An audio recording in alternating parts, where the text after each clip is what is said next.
Hello, gang, and welcome back to the hallowed halls of Magic's Monologue.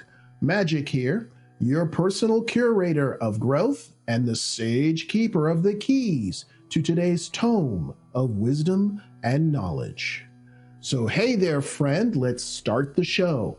But here's a stat I think you should know 82% of you stop by, but don't subscribe. My oh my.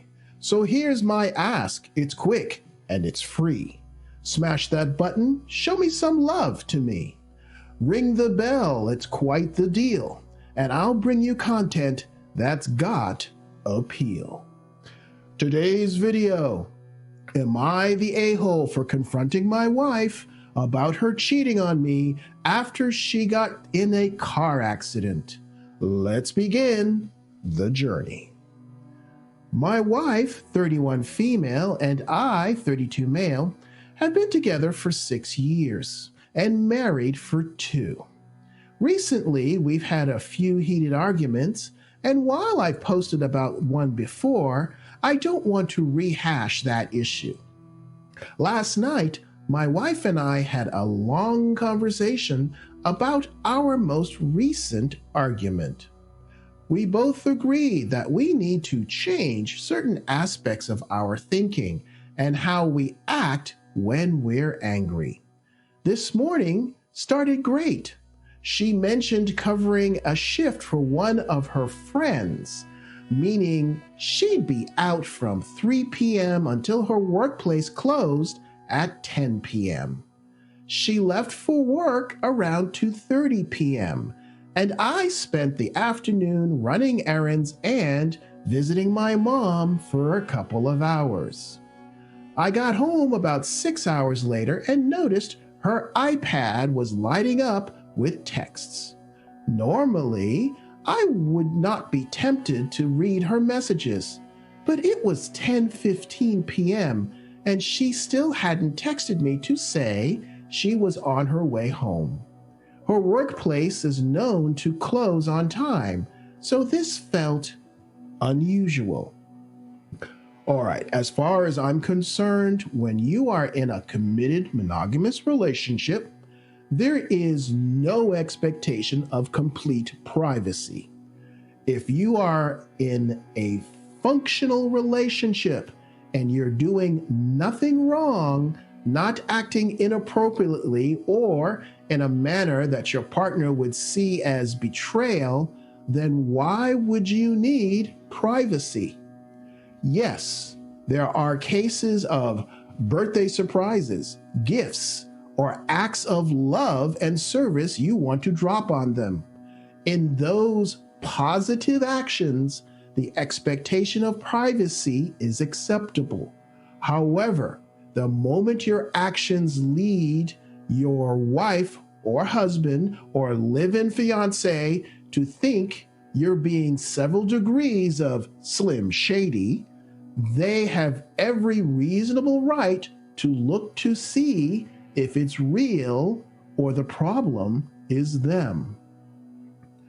I glanced at the iPad and saw that the messages and calls were from her ex, who dated her before we got together. He was texting about how much fun he had, wishing her a safe drive home, and asking her to call so they could talk. Other messages expressed concern, asking if she was okay and whether she needed any help. Slap to the back of the head. You know, the thing with us guys is we all can be a bit thick sometimes, and we often need some sense slapped into us. Think of it as a cranial reset to recalibrate the sensors. She has deviated from her pattern. She has been in contact with her ex. How many times do I have to say this? Exes need to stay in the past. More marriages and relationships have been ruined by the ex and he's just a friend. I don't care if she calls you controlling, insecure, stand your ground and insist on it. Subsequently, if she defies you on this, then that will tell you where you stand. And if you continue the relationship after that, whatever happens, be it on your head. Where was I? Oh yeah, she lied to you. Need I remind you what she said? He was texting about how much fun he had, wishing her a safe drive home. I'm sorry, where she was supposed to be again? Shortly after, my wife called me and said she had just left work and had been rear-ended. She assured me the damage wasn't serious, but said the incident had shaken her. I'm sure she got rear-ended that night more than once. At this point, I was more worried about her safety than the texts. She told me she didn't need me to get her and that she was headed home and would be home soon. When she arrived, she was visibly upset. She cried as I comforted her, and after a couple of hours, she started to calm down. That's when I began thinking about the messages I'd seen earlier. Slap to the back of the head. I don't see any mention that you took screenshots, saved those texts, or preserved that evidence in any way, shape, or form. Guys, always gather and save all the evidence you can before you make any kind of move. I asked her if she had covered her friend's shift or if she had spent the evening with her ex. She immediately started crying. Oh, here comes the waterworks. Female manipulation tactic number 1.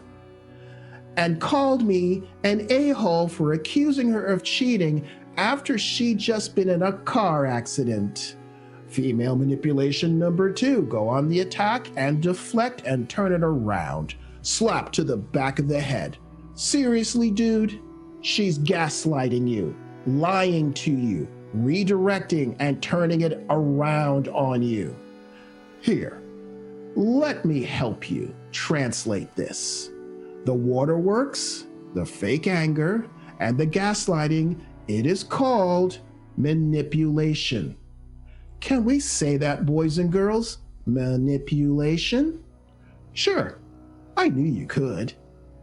She insisted the person texting her wasn't her ex, but a friend with the same name, whom she had known for years and happened to run into during her break. I've never heard of this friend before.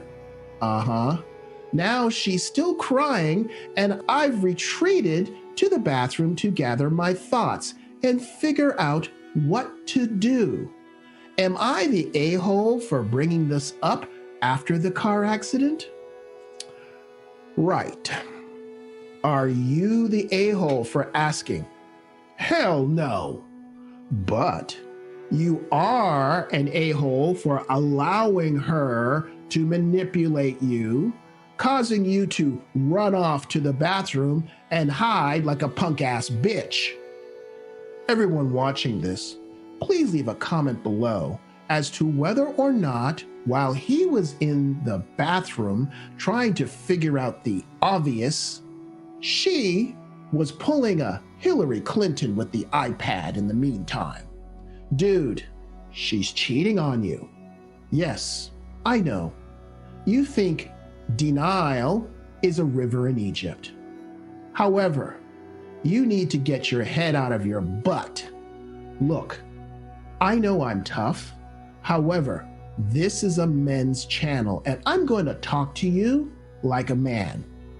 She's cheating on you because you have continuously demonstrated you're weak, and that the relationship means more to you than to her. God knows how long this has been going on. After that, there are her obvious character flaws and that she is a cheater, plain and simple. You need to gather evidence, see a lawyer, speak to their investigator, and begin planning your exit strategy on your terms. Once a cheater, always a cheater. Then you need to embark on a program of self-improvement. Get to the gym, work out, take up a combat sport, and see a therapist to identify your self-defeating patterns in your mate selection process. You're 32 years old. You'll recover from this, as you are just now heading into your peak SMV, which would be sexual market value, whereas she's on the backside of hers in the dating market. If you found value in this channel, then help a brother out by doing 3 things. Give me a thumbs up, subscribe, hit the bell, and share this with at least 3 friends who need to learn from my channel. Confession is good for the soul and this channel. Send me your personal relationship stories to share, or if you see an article online you think I should cover, send the link to stories@magicsmonologue.com. If you have a moment, subscribe to my Locals, Rumble, X, Getter, or Gab for future politically incorrect content which this platform would definitely not appreciate. Through this, you're leading by example, encouraging other men to rise higher, and ensuring you live a life of passion, purpose, and prosperity. If you are on YouTube and want to watch another video like this one, then click here to watch 7 manipulation strategies in relationships. Are you falling for these? Otherwise, if you can't wait for my next new video, then click on one of these right now and watch another. Know the risks, play the game wisely, and I'll see you in the winner's circle.